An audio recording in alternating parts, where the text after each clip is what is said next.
Greetings, philosophers. Today, we're stepping into the wild, poetic terrain of Friedrich Nietzsche's Thus Spoke Zarathustra, specifically the opening section known as Zarathustra's Prologue. The prologue introduces us to Zarathustra, a prophet-like figure who's been living in solitude on a mountain for 10 years. He's not a monk or a mystic in the usual sense. He's a man bursting with insights, ready to share them with humanity. But as we'll see, humanity isn't exactly eager to listen. The prologue sets the stage for Nietzsche's big ideas about meaning, purpose, and what it takes to live fully in a world that can feel chaotic and empty. Zarathustra, at the age of 40, decides he's had enough of his mountain retreat. He's been soaking up wisdom like the sun soaks up light, and now he wants to give it away. He says, "I am weary of my wisdom, like a bee that has gathered too much honey. I need hands outstretched to receive it." This is such a beautiful image, a mind so full of ideas it's almost overflowing, desperate to share. But right away, Nietzsche is setting up a tension. Zarathustra's wisdom isn't something you can just hand out like candy. It's heavy, it's challenging, and it's not what people expect. He descends from the mountain and meets an old hermit, a saint who lives in the forest. This encounter is fascinating because it shows us two different ways of being.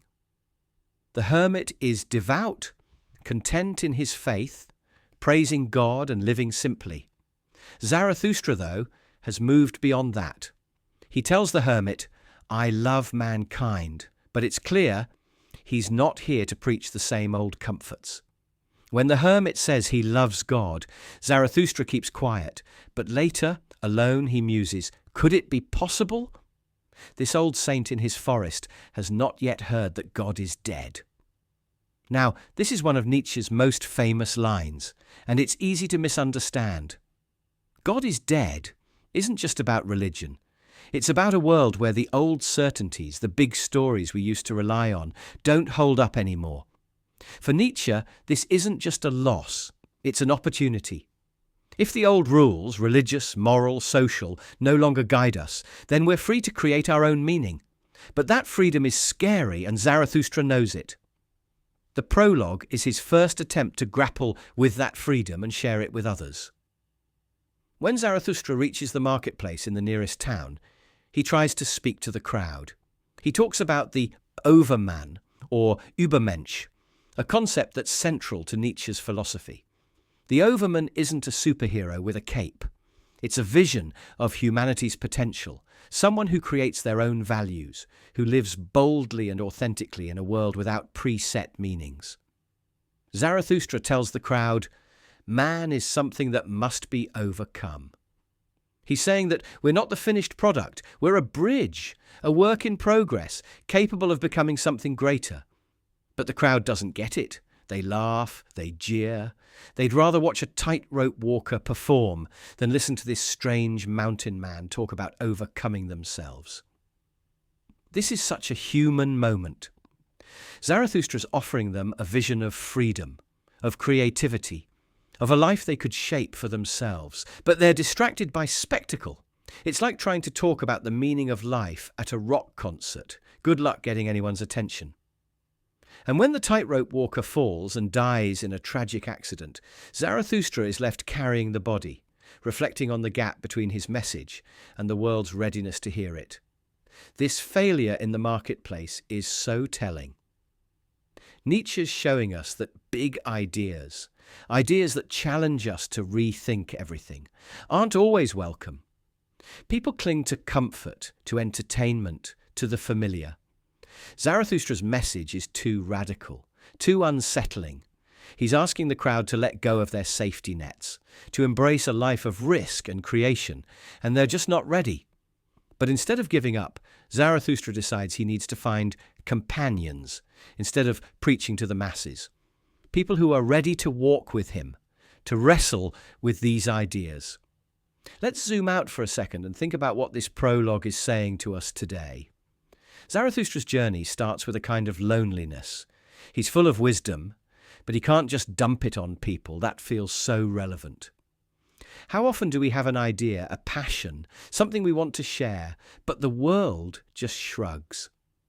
Maybe you've felt that way, trying to explain something you care about deeply, only to get blank stares or a quick change of subject. Nietzsche's saying that's part of the deal. Big ideas take time, and they take the right audience. The God is dead idea is also worth lingering on. Nietzsche wasn't just talking about religion. He was talking about a world where all the old anchors are gone. Today, we might feel that in different ways. Maybe it's the way traditions don't seem to fit anymore, or how institutions we used to trust, governments, media, even science sometimes feel shaky. Nietzsche's point is that this isn't the end of the story. It's a beginning. If the old meanings are gone, we get to create new ones. That's what the Overman is about, not some distant ideal, but a way of living where you take responsibility for your own values. Think about your own life. What's the marketplace you're facing? Maybe it's a job that feels meaningless, a relationship that's holding you back, or just a sense that you're meant for something more. Zarathustra's challenge is to step out of that marketplace, to stop chasing the crowd's approval and start asking, what do I value? What kind of life do I want to create? It's not about being perfect. It's about being honest with yourself, about daring to overcome the version of you that's just going through the motions. The tightrope walker in the prologue is such a powerful symbol too. He's literally walking a thin line, trying to balance, to perform, to live. And when he falls, it's a reminder that living boldly, trying to be more than what you are, comes with risks. Nietzsche doesn't sugarcoat that. Zarathustra carries the walker's body, honouring his attempt, his courage. It's like Nietzsche's saying, even if you fail, even if the crowd laughs, there's dignity in trying to cross that rope. There's also something deeply human in Zarathustra's struggle to connect. He's not a cold philosopher spouting theories. He's passionate, frustrated, even a little heartbroken when the crowd mocks him.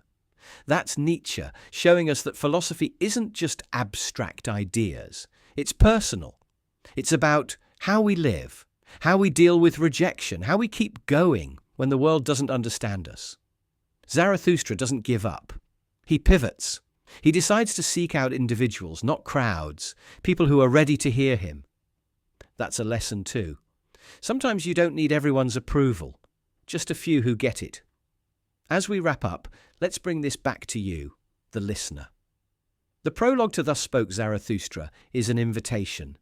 It's Nietzsche saying, look at your life. Are you stuck in the marketplace, chasing distractions? Are you ready to leave the mountain, to share something of yourself, even if it's risky? Are you willing to overcome the old version of you and create something new? These aren't easy questions. Nietzsche doesn't give us a step-by-step guide. He gives us a story, a challenge, a spark. The rest is up to us. Thanks for joining me. See you next time.